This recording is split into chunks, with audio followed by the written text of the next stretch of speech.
山东饮食常给人粗犷大气的印象，殊不知这款百年流传的糖果，其制作工艺反倒是复杂精巧、粗中见细。它是很多山东人都闻所未闻的滨州特产芝麻酥糖。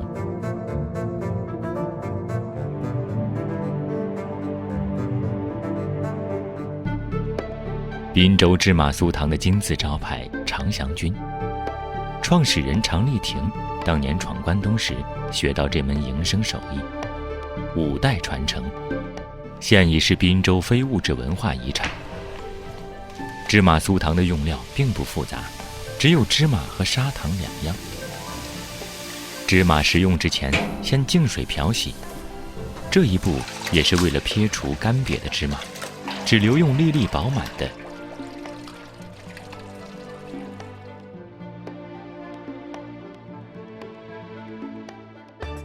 脱皮以提升口感。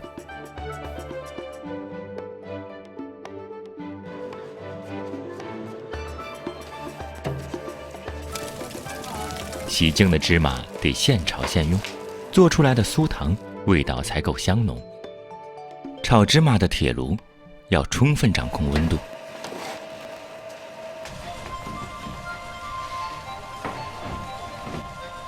芝麻一熟，一不留神就容易过火而发焦。一旦看到颜色适中，就要立马倒出，过筛摊凉，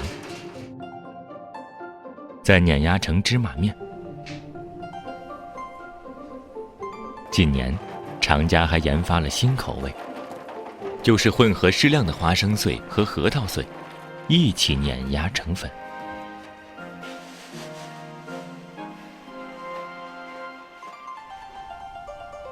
熬糖既是体力活，更是技术活。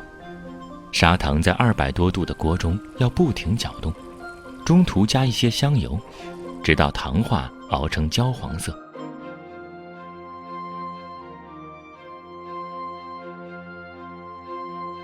迅速离火，放在擦了香油的案板上降温。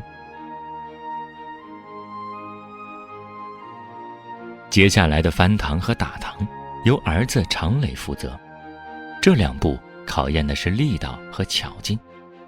翻糖要借助2把大刀，上下来回翻动。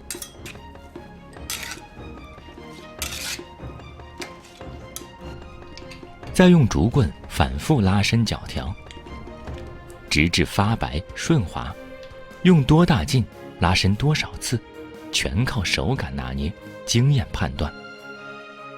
熬糖火候和拉丝的细腻度是酥糖是否粘牙的关键因素。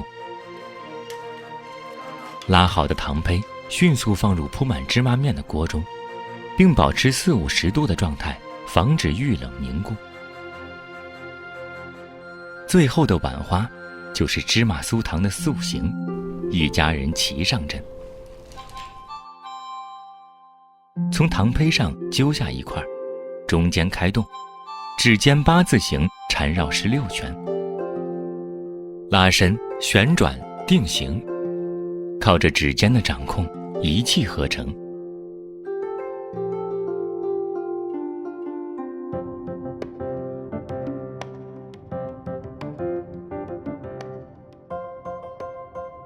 一块完美的芝麻酥糖，形如麻花，由近3万根糖丝组成，根根分明，细可穿针，吃起来不粘牙，不腻口。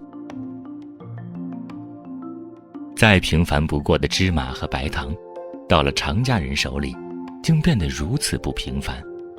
芝麻酥糖因其一碰就碎的特性，经不起长途运输的颠簸折腾，很难走出滨州，倒也变成当地人专享的美味了。